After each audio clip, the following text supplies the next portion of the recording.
નમસ્કાર મિત્રો, આપનું સ્વાગત છે લિયો ઇંગ્લિશ હબના લેક્ચર 19માં. અને આજનો આપણો ટોપિક છે માય ડેઇલી રૂટીન, એટલે કે મારી દિનચર્યા. આગળ વધીએ મિત્રો, એ પહેલાં આપણને વિનંતી કે અમારી ચેનલ સબસ્ક્રાઈબ કરી દેજો, જેથી કરીને અમને પણ સપોર્ટ થાય.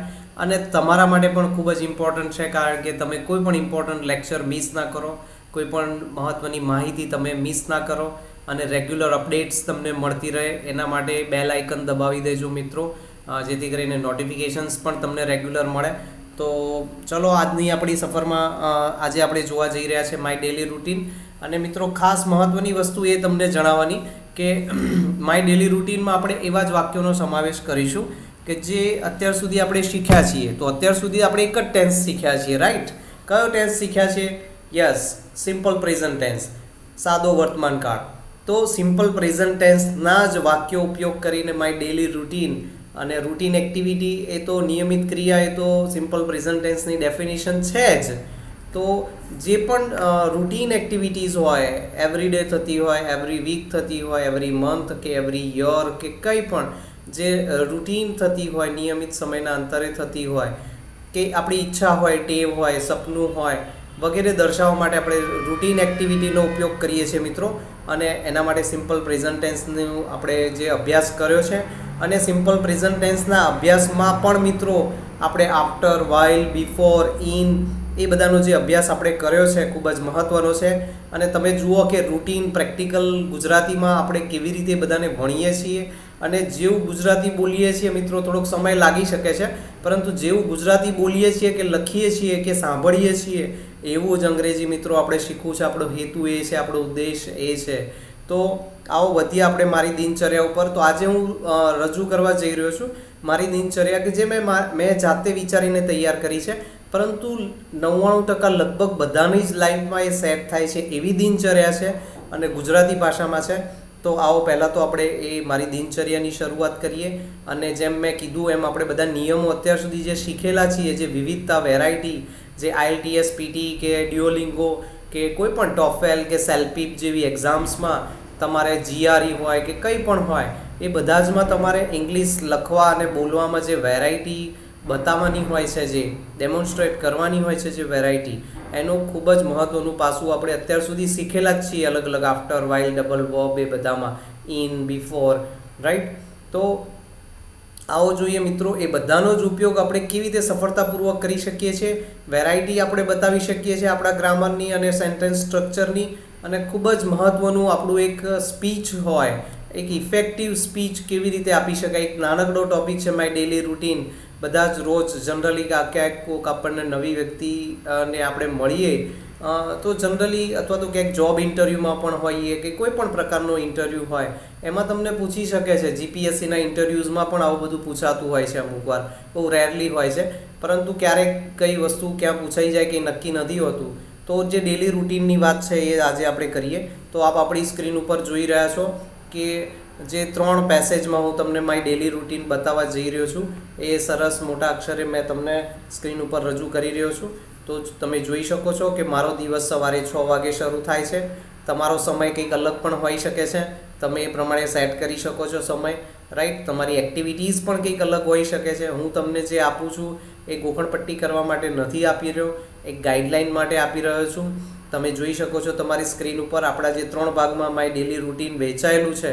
હજી બીજા 2 સ્ક્રીન ઉપર આગળ આપણે વધવાનું છે, પરંતુ આ સ્ક્રીનની વાત કરીએ અહીંયા, તો મારો દિવસ સવારે 6 વાગે શરૂ થાય છે. મિત્રો, અહીંયા ખાસ ધ્યાન રાખજો, વાક્યમાં કાળ તો અત્યાર સુધી એક જ ચાલ્યો છે, સિમ્પલ પ્રેઝન્ટ ટેન્સ, માટે એનો જ ઉપયોગ કરવાનો છે, એટલે સબ્જેક્ટ, ઓબ્જેક્ટ, વર્બ, પરંતુ તમારે શોધવાના રહેશે. આ બધા એક્ટિવના જ વાક્યો હશે, પેસિવ હજી આપણે શીખ્યા નથી, એ બધું આગળ આવશે. પરંતુ જે બેઝિક પણ આપણે શીખ્યા છીએ, એનાથી તમારે જો અંગ્રેજી લખતા બોલતા શીખવું હોય કે ડાયરેક્ટ ઇંગ્લિશમાં થોટ્સ તમારી લાવવી હોય, તો પહેલાં ગુજરાતીમાં આવી રીતે થોટ્સ તમારી પ્રેઝન્ટ થવી જોઈએ. ક્યાંક ને ક્યાંક માઇન્ડ સેટ તમારું આ રીતનું હોવું જોઈએ. કેવી રીતનું હોવું જોઈએ? તો મિત્રો, આ વાક્યો તમારી સ્ક્રીન ઉપર જે અત્યારે તમે જોઈ રહ્યા છો, તમે તમારી નોટમાં પણ લખી શકો છો. અને સાથે સાથે તમે દરેક વાક્યની લાક્ષણિકતા જુઓ. ક્યાંય રિપીટેશન નથી. નાના પ્રાઇમરી લેવલના વાક્યો નથી, ક્યાંય પ્રાઇમરી લેવલના સ્ટુડન્ટ્સ જે બોલતા હોય કે ભાઈ બધા જ વાક્યોની શરૂઆત કોઈ એક જ શબ્દથી થતી હોય, હું, એવું નથી મિત્રો. અહીંયા કે અહીંયા એવા ક્રિયાઓ પણ રિપીટ નથી થતી કે આવવું અને જવું, એવું જ નથી. ડેલી રૂટીનમાં હું આમ જઉં છું, હું તેમ જઉં છું, હું આમ આવું છું, હું તેમ જઉં છું.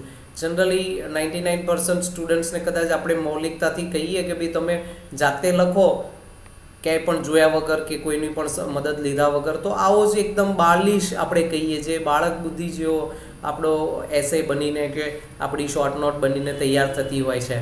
પરંતુ જે મેચ્યોર લેવલે IELTS PT કે તમે ઇન્ટરનેશનલ લેવલે ક્યાંય પણ ઇંગ્લિશનું કોમ્યુનિકેશન કરવા જતા હો, એરપોર્ટ હોય, રેલવે સ્ટેશન હોય કે કંઈ પણ બહારના તમે આઉટ સ્ટેટમાં ગયા હો, ગુજરાત છોડીને ટુરિઝમ માટે ફરવા માટે ગયા હો કે બિઝનેસના કારણથી કે જોબ માટે ગયા હો કે કંઈ પણ એની રીઝન તમે, તો જેવું ગુજરાતી આપણે બોલીએ છીએ કે એક્સપેક્ટ કરીએ છીએ એવું જ ઇંગ્લિશ પણ આપણું હોવું જોઈએ, તો જ આપણું ઇફેક્ટિવ કોમ્યુનિકેશન થઈ શકે છે મિત્રો. તો વાક્યોમાં પણ તમે જુઓ સબ્જેક્ટ ક્યાંય એકનો એક નથી. હા, આપણા વિષય છે એટલે હું હશે, 60-65% વાક્યોમાં હું હશે, પરંતુ એ સિવાય 40-50% વાક્યોમાં આપણે એવો પ્રયત્ન કર્યો છે અહીંયા કે તમે જોશો કે બધા જ વાક્યોની શરૂઆત એક જેવી નથી. મારો દિવસ સવારે 6 વાગે શરૂ થાય છે, એમાં મારો દિવસ સબ્જેક્ટ છે, ખાસ આ ધ્યાન રાખજો મિત્રો. તો સબ્જેક્ટ ઓબ્જેક્ટ વર્બ એવું જરૂરી નથી કોઈ વ્યક્તિ જ હોય. અહીંયા સબ્જેક્ટ તરીકે કોઈ નિર્જીવ વસ્તુ કે કોઈ તહેવારનું નામ કે કોઈ સિઝન પણ હોઈ શકે છે, કંઈ પણ હોઈ શકે છે. તમારે તો વ્યાખ્યાઓ ફોલો કરવાની છે કે ભાઈ ક્રિયાનો કરનાર કોણ છે. તો શરૂ થવું પહેલાં જ વાક્યમાં ક્રિયા છે, તો શરૂ થનાર કોણ છે? મારો દિવસ છે. તો એ જ રીતે જ્યાં લાલ ડાર્ક બ્રાઉન કલરથી મેં તમને જે શબ્દો હાઇલાઇટ કર્યા છે એ શબ્દોમાં આપણે આફ્ટર, વાઇલ અને એ બધાનો આપણે ઉપયોગ કર્યો છે. અને જ્યાં બ્લેક કલરમાં બોલ્ડ કરીને અંડરલાઇન કર્યા છે શબ્દો મિત્રો, એ ડબલ વર્બવાળા નિયમો લાગુ પડે છે. તો તમે જુઓ ખાસ મિત્રો, અહીંયા વાક્યોની રચના પણ તમે જુઓ, જેવું નેચરલ ગુજરાતી કુદરતી રીતે આપણે ગુજરાતી જેવું બોલીએ છીએ એવું જ કંઈક તમને સ્ક્રીન ઉપર દેખાવા જઈ રહ્યું છે. અને જ્યાં ક્રિયાપદ પછી ને આવે છે ત્યાં આફ્ટર કે બાયનો આપણે ઉપયોગ કરવાનો જે નિયમ શીખ્યા છીએ એનો તમારે જાતે ઉપયોગ કરવાનો છે. જવાબ હાલ હું નથી આપવાનો. આના જવાબ માય ડેલી રૂટીનના જવાબ હું તમને નેક્સ્ટ લેક્ચરમાં, આવનારા લેક્ચર્સમાં હું તમને આપવા જઈ રહ્યો છું. એટલે હાલ તમને આનો જવાબ નથી મળવાનો, તમારે જાતે પ્રયત્ન કરવાનો છે. અને આ જ ખરેખર તમારો ટેસ્ટ છે કે તમે જે પ્રેક્ટિકલ ગુજરાતી છે એનું પ્રેક્ટિકલ ઇંગ્લિશમાં ટ્રાન્સલેશન કરી શકો છો કે નહીં. પછીથી ઘણા બધા કહે છે કે ડાયરેક્ટ ઇંગ્લિશમાં વિચારવાનું શરૂ કરો, અને આ બધું ઘણી બધી વાતો છે મિત્રો, પરંતુ this is the best way. આ રીતે તમે સ્ટેપ બાય સ્ટેપ જઈ શકો છો કે અંગ્રેજી વિચારવા તરફ તમે એકદમ રાતોરાત સ્વિચ ના થઈ શકાય, રાતોરાત કોઈ પણ બદલાવ ના આવે. એટલે ધીરે ધીરે આપણે આમાં આવી રીતે સ્ટેપ બાય સ્ટેપ આગળ વધવાનું છે કે હમણાં ભલે ટ્રાન્સલેશન થાય, આપણે કોઈ અઠવાડિયામાં અંગ્રેજી નથી શીખવું બોલતા કે લખતા, આપણે 1 મહિનામાં પણ નથી શીખવું, ભલે 3-4 મહિના થાય, 5-6 મહિના થાય, પરંતુ સારું, ઇફેક્ટિવ અને એરરલેસ. ખાસ મહત્વની વાત એ છે, તમે ગમે તેવું ભાગ્યું તૂટ્યું ગોખેલું કરીને વાક્યો ગોખીને હાઉ આર યુ એટલે કેમ છો અને આઈ એમ ફાઇન એટલે મજામાં, એવા વાક્યો શીખીને મિત્રો ક્યાંક આપણે ફસાઈ જઈએ ખોટું બોલીને, કે કોન્ફિડન્સ ના આવે, એન્ડ ટાઈમે આપણે અટકી જઈએ, કે સામેવાળો શું બોલે છે મને ખબર પડી જાય છે પણ હું બોલી નથી શકતો.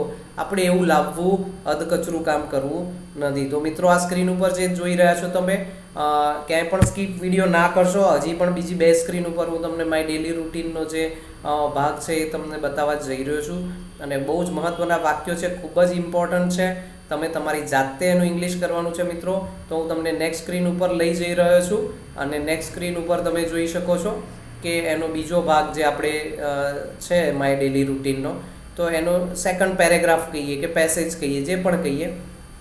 અહીંયા પણ લાક્ષણિકતા એ છે કે સબ્જેક્ટ તરીકે હું એવું બહુ ઓછું છે મિત્રો. જો આપણા વિશે છે, પરંતુ આપણે આપણા પરિવારના સભ્યો કે આપણે આજુબાજુ આપણા રૂટીનના જે ભાગ છે એ લોકોને આપણે સાથે સાથે વણી લેવાના છે. આમાં આપણે બધામાં હું એક પ્રાઇમરી લેવલના સ્ટુડન્ટ તરીકે લખવું કે બોલવું નથી.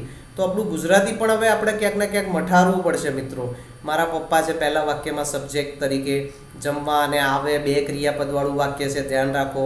પછીનું વાક્ય છે એમાં બધા પરિવારના સભ્યો, અમે બધા પરિવારના સભ્યો.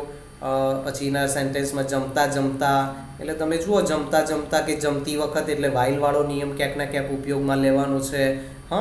અલગ અલગ ક્રિયાપદ છે મિત્રો. સૌથી આજના લેક્ચરની ઇમ્પોર્ટન્ટ વસ્તુ એ જ છે કે લેક્ચરના અંતે હું તમને આ જે માય ડેલી રૂટીન આજનો જે હું તમને લખાવી રહ્યો છું એને ઇમ્પોર્ટન્ટ વોકેબ્લરી એટલે કે શબ્દો પણ હું તમને લખાવવા જઈ રહ્યો છું. એટલે મિત્રો ક્યાંય પણ વિડીયો સ્કીપ ના કરતા અમારી ચેનલ સબસ્ક્રાઈબ કરી દેજો. ખૂબ જ ઇમ્પોર્ટન્ટ માહિતી. હવે ધીમે ધીમે આપણે આગળ વધી રહ્યા છીએ અને આપણું જે હેતુ છે એ આપણે અગ્રેસર રાખવાનો છે.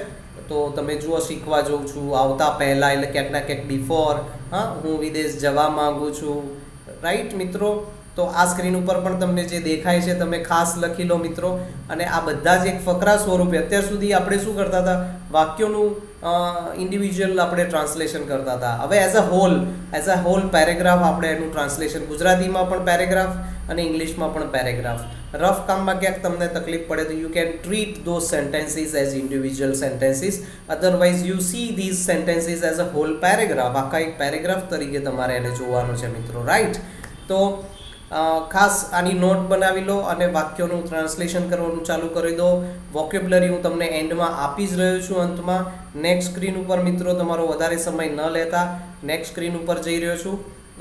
તો નેક્સ્ટ સ્ક્રીન ઉપર પણ આપ જોઈ શકો છો કે જે બાકીનો પેસેજ છે આપણો. સાંજની વાત કરી, સાંજે મારા મિત્રો મારા ઘરે આવે છે, બધામાં હું નહીં, અમે ત્યાં ખૂબ જ મજા કરીએ છીએ. તમે સમજો, આવીને, લઈને, અહીંયા ક્યાંક આફ્ટર વાઇલ, ડબલ વર્બ, અભ્યાસ કરવા બેસું છું તો ડબલ વર્બનો એમાં ઉપયોગ થાય છે. સાંજનું ભોજન, એ બધા જ શબ્દો. સૂઈ જવાનો પ્રયત્ન કરું છું, તમે જુઓ બોલ્ડ અંડરલાઇન મેં કરેલી છે. અને આવી રીતે હું મારો દિવસ પસાર કરું છું. આવું સુવ્યવસ્થિત ગુજરાતી આપણે ક્યાંક ના ક્યાંક વિચારીએ. અને મેં જે લખ્યું છે મિત્રો, આપણા બધાની, તમારી અને મારી કોઈ કોમ્પિટિશન આપણે કરવી નથી, કારણ કે એ અપરિપક્વ ગણાશે, અયોગ્ય ગણાશે, અન્યાયી ગણાશે. પરંતુ આપણો ટાર્ગેટ આપણે હાઈ રાખીએ કે મેં જે લખ્યું છે એવું ગુજરાતી તમે લખવાનો પ્રયત્ન કરો. કોમ્પ્લેક્સ ગુજરાતી જે ખરેખર દેશી રોજે રોજ ડેલી રૂટીનમાં આપણે બોલીએ છીએ, ઘરમાં મમ્મી પપ્પા સાથે, મિત્રો સાથે, કે વર્ક ઉપર, જોબ ઉપર, કે બિઝનેસ ઉપર, ક્યાંય પણ એનીવેર આપણે બોલી શકીએ એવું ગુજરાતી આપણને શીખવા મળી શકે છે મિત્રો આ રીતે. તો ઝડપથી આ સ્ક્રીન ઉપર પણ જે તમને ટેક્સ્ટ દેખાય છે, જે વાક્યો દેખાય છે પેરેગ્રાફ સ્વરૂપે, તમે એને એક સરસ આખા પેજમાં લખી દો તમારી નોટમાં. અને એનું સરસ ઇંગ્લિશ પણ કરવાનો પ્રયત્ન કરો. ભૂલો થાય તો થવા દો, કોઈ ભૂલો આપણે ક્યાંય ગૂગલ ના કરતા બધા વાક્યો આખા એમ તમને ઇંગ્લિશ નહીં આવડે મિત્રો. ખાસ તમારે મહેનત કરવી પડશે, ઇન્વોલ્વમેન્ટ તમારી જોઈશે. ખોટું પડશે તો કોઈ નુકસાન નથી, પરંતુ આપણે આ વસ્તુ શીખવી છે અને સારામાં સારી શીખવી છે મિત્રો. હું મહેનત કરું છું, તમે પણ મહેનત કરો, આપણો સહિયારો સાથ હશે, 100% સારું રિઝલ્ટ આપણને મળી શકે છે. થોડોક સમય માગી લઈશું, એમાં થોડોક સમય જશે. હું એમાં શોર્ટ ટાઈમમાં નહીં જ કહું ક્યારેય ખોટી વસ્તુ, કોઈ શોર્ટકટ નથી મિત્રો. તો હવે આપણે નેક્સ્ટ સ્ક્રીન ઉપર આગળ વધવા જઈ રહ્યા છે અને એમાં હું તમને વોકેબ્લરી પણ આપવા જઈ રહ્યો છું. તો આગળ વધીએ મિત્રો. નેક્સ્ટ સ્ક્રીન ઉપર તમે જોઈ શકો છો વોકેબ્લરી. તો આ વોકેબ્લરી પણ આ રીતે આપણે છે કે જે ડેલી રૂટીન મારી દિનચર્યા માટે ખૂબ જ ઇમ્પોર્ટન્ટ છે વોકેબ્લરી. તો આ શબ્દો પણ મિત્રો તમે લખી શકો છો. કોઈ શબ્દમાં, ઉચ્ચારમાં કંઈ પણ કન્ફ્યુઝન હોય તમે કમેન્ટ સેક્શનમાં મને મેસેજ કરો.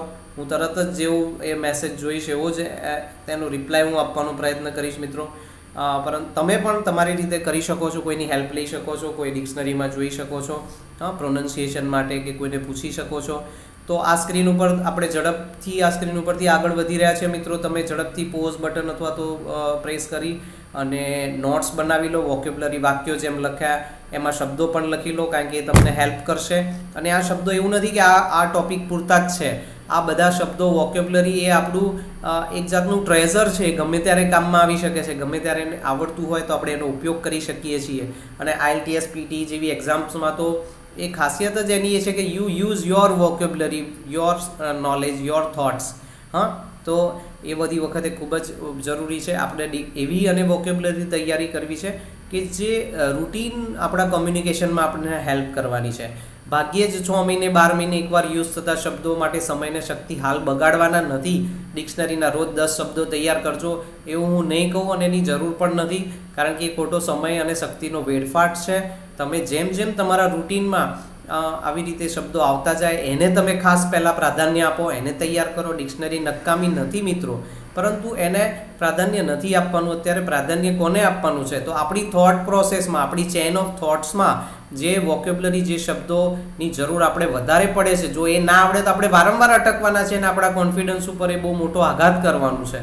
તો ખાસ અહીંયા ધ્યાન રાખીએ આપણે કે વોકેબ્યુલરી પણ જે રૂટીનમાં આવતી હોય એ તૈયાર કરીએ. મિત્રો, નેક્સ્ટ સ્ક્રીન ઉપર તમને લઈ જઈ રહ્યો છું, ત્યાં પણ બીજા કેટલાક શબ્દો છે. તો આપ નેક્સ્ટ સ્ક્રીન ઉપર પણ જોઈ શકો છો. માય ડેલી રૂટીન માટે ઇમ્પોર્ટન્ટ વર્ડ્સ તમે જોઈ રહ્યા છો અને આ બધા જ શબ્દો જે માય ડેલી રૂટીન મેં તમને હમણાં લખાવ્યું છે, હા, એના માટે ખૂબ જ જરૂરી છે. તો આ શબ્દોનું પણ તમે એક લિસ્ટ બનાવી દો અને એનો ઉપયોગ તમારે કરવાનો જ છે. ક્યાંય પણ કન્ફ્યુઝન હોય કમેન્ટ સેક્શનમાં તમે મને જરૂર લખો.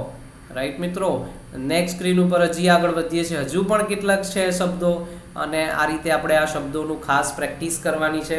ક્યાંય સ્પેલિંગ મારાથી કદાચ ખોટો લખાઈ ગયો હોય કે કોઈ પ્રોનન્સિએશનમાં તમારે ભૂલ લાગતી હોય તો તમે મને ચોક્કસ કમેન્ટ સેક્શનમાં લખી શકો છો. મિત્રો, આ સ્ક્રીન ઉપર પણ જે શબ્દો તમને દેખાય છે એનું પણ તમે ખાસ ધ્યાન રાખી લો. મિત્રો, અને અમારી ચેનલ જો તમે સબસ્ક્રાઈબ ના કરી હોય તો ઝડપથી સબસ્ક્રાઈબ કરી દેજો મિત્રો. હા, જેથી કરીને કોઈ પણ ઇમ્પોર્ટન્ટ લેક્ચર તમે મિસ ના કરો. મિત્રો, વધુ વોકેબ્યુલરી આપ જોઈ રહ્યા છો. તો આ બધા જ શબ્દો હું તો ઝડપથી આગળ વધી રહ્યો છું. તમે પોઝ બટન તમારા સ્ક્રીન ઉપર કે કમ્પ્યુટર કે લેપટોપ કે મોબાઈલ ઉપર તમે પોઝ કરી શકો છો, એ વિડીયોને અટકાવી શકો છો અને પછી એનું લિસ્ટ તમે નોટ ડાઉન કરી શકો છો. મિત્રો, સ્ક્રીનશોટ્સ તમે લઈ શકો છો આવી રીતે અલગ અલગ રીતે. તો મિત્રો, આજનો માય ડેલી રૂટીનનો જવાબ હું તમને આવનારા કોઈ પણ લેક્ચરમાં, મોસ્ટ પ્રોબેબલી નેક્સ્ટ લેક્ચરમાં જ હું લઈશ એનો જવાબ. પરંતુ જો શક્ય ના હોય તો નેક્સ્ટ કે એના પછીના નેક્સ્ટમાં આપણે એ બધું લઈ શકીએ છીએ. પરંતુ તમે તમારા માટે ખાસ ઇમ્પોર્ટન્ટ આજનો લેક્ચર છે મિત્રો, ખૂબ જ મહત્ત્વનો છે. એક જ ટેન્સનો ઉપયોગ કરવાનો છે, પણ એ એક ટેન્સમાં આપણે જે વેરાયટી શીખ્યા છીએ, after, while, double verb, in, before, હા, આવું બધું ગુજરાતીમાં બોલીએ જ છીએ અને પાછા કંઈ નવું નથી. ગુજરાતીમાં જે માય ડેલી રૂટીન મેં લખાવ્યું છે તમને, એમાં બધું આવે જ છે અને એવું જ આપણે બોલીએ છીએ અને આપણને ખરેખર એવું પણ આવડવું જ જોઈએ.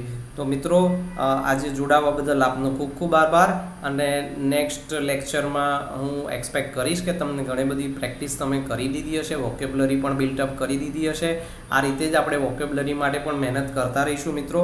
તો મળીએ આવતા લેક્ચરમાં. આજનો જે ટોપિક છે my daily routine, most probably સંભવતઃ એના જવાબ વિશે જ આપણે ચર્ચા કરીશું અને તમે પણ તમારું સોલ્યુશન એમાં શોધી જ શકશો 100%. થેન્ક યુ વેરી મચ મિત્રો.